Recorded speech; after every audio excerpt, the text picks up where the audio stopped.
Kumusta mga brad? Pagdating sa mga bagong motorsiklo, sa totoo lang nakakaingitin talaga yung ibang bansa. Doon kasi sa kanila, every year nagkakaroon ng mga updated or bagong labas na modelong motor. Sa sobrang ganda ng mga motor sa kanila, hindi na nila kailangan magsabi ng sana all. Kasi nga, palagi naman silang nauuna. Katulad naman sa Indonesia, Vietnam, Thailand, Malaysia, Cambodia, Taiwan, Japan, China. Yung mga bansa na yan, talagang pinagpala. Dito kasi sa Pilipinas, meron namang pinagpala. Kaso karamihan sa mga pinagpala, panay sabi ng yawa.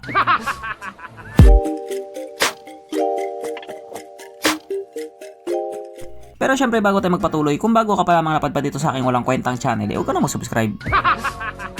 So yun na nga, isang katotohanan nga po dito sa atin sa Pilipinas, palagi tayong huli sa lahat. Sa paglabas ng bagong motor, sa pagtuklas ng bagong teknolohiya. Ay oo nga pala, hindi naman pala tayo huli sa lahat. Kasi pagdating sa chismis, number 1 tayo. Pagdating din sa panonood ng Pornhub, number 1 din tayo. O diba? Pilipinas lang malakas. Pero kung sa pagiging modern at pagiging high-tech, medyo malayo pa tayo sa kanila. Isipin nyo yun, sa ibang bansa, may dinedevelop na silang lumilipad na kotse. Samantalang dito sa Pilipinas, yung lumilipad, tsinelas ng nanay mo.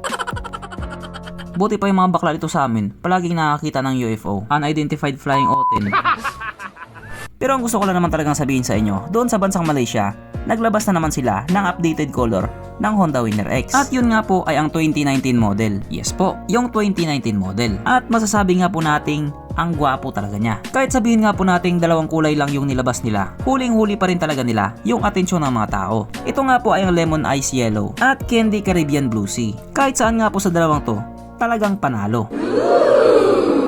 At para naman doon sa mga nagtataka kung bakit RSX yung pangalan niya, ang Honda Winner X po kasi ay Honda RSX sa bansang Malaysia. Yung Honda Winner X naman, doon yun sa Vietnam. Okay.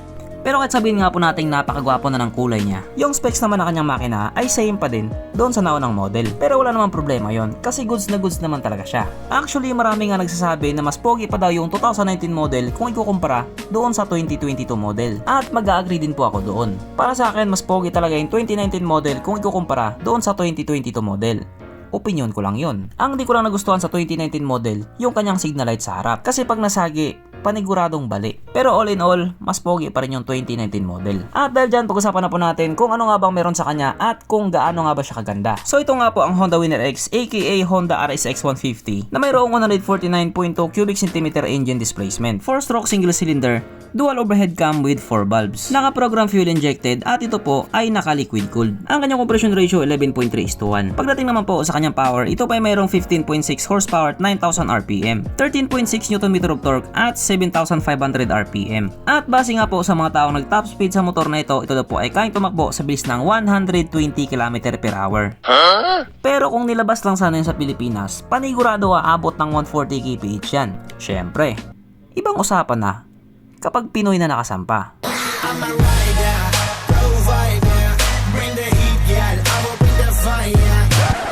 Ang kanyang tangke ay kayang magkaga ng 4.5 liters fuel tank capacity na kumukonsumo naman na po ng 50 kilometers per liter. So para nga po sa isang 150cc na underbone, sobrang tipid na po nun. At ang motor nga po na ito ay mayroong kabuuang bigat na 122 kilograms. Ang sukat ng kanyang gulong 90/80/17 sa harap at 120/70/70 naman sa likuran. At parehas nga po itong naka-tubeless. Pagdating naman po sa kanyang braking system, ito po ay naka-disc brake sa harap at disc brake din po sa likuran. Pero may ABS po yung sa kanyang harapan.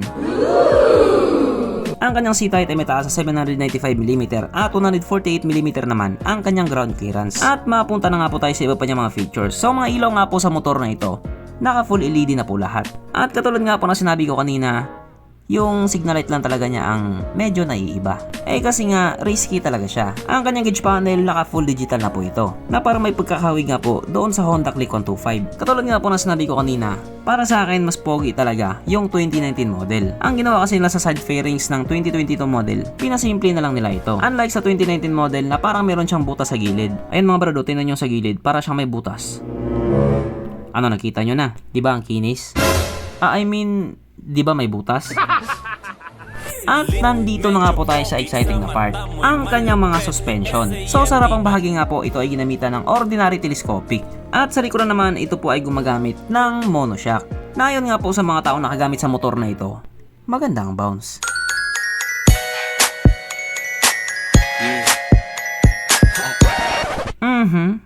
Panigurado, wala na namang nalungkot. At dahil wala nga po nalungkot, alamin na po natin kung present nga ba sa motor na ito yung tatlong pinaka-importanting features. So una na nga po dito ang kanyang lagayan ng stallion at nakakalungkot mang sabihin, wala po siyang ganon. Wala po siyang lagayan ng stallion. Pangalawa, wala din po siyang sabitan ng andox. At oras na nga po para sa ating Red Horse Check, ang pinaka-importanting feature sa isang motor. At ayon nga po sa aking masusing pag-aanalisa, ang motor na ito ay kayang magkarga ng isang kahong Red Horse. Agoy. So therefore, ang motor na ito ay hindi naman pala recommended. At ang presyo nga po nito sa bansang Malaysia ay 9,748 Malaysian ringgit na kung i-convert nga po natin into Philippine peso, ito po ay papatak ng 122,000 pesos. Pero syempre yan lang naman po ay presyo sa bansang Malaysia. Pag dinala yan sa Pilipinas, panigurado mag-iiba din ang presyo niyan. At ito nga pala isa sa mga downside sa motor na ito, dahil siya nga po ay isang sport underbone, wala po siyang underseat compartment. Kaya kung sakaling marami kang dala, mahihirapan ka talaga. Pero kung sakaling siya ang dadalhin, ay siya kahit 5 pagkakasyahin eh. Ano sa tingin niyo mga brad? 5, laban o bawi? Oh yes, daddy. So hanggang dito na lang muna mga brad, kung may gusto kang sabihin or gusto kong idagdag doon sa mga sinabi ko, mag-comment ka na lamang sa baba. At syempre katulad ng dati, hindi magtatapos ang video na ito na hindi sumisigaw ang nag-iisang hari ng shoutout. At alam nyo na kung sino yun.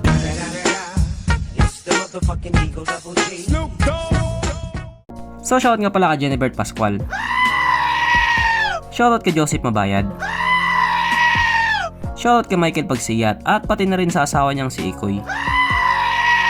Shoutout kay Gerald Tomas. Shoutout kay Kim Kuno. Shoutout kay Raiko.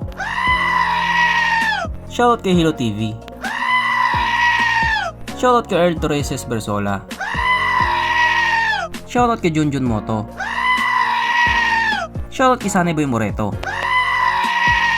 Shoutout kay Benz Alcala. Shoutout kay April Cabrera. Shoutout kay Christopher Arong. Shoutout kay Jomar Pasaol. Shoutout kay Wilbert Tahudar.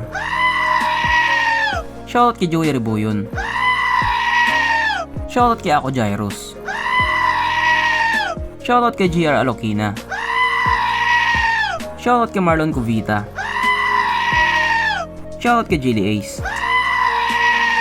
Shoutout kay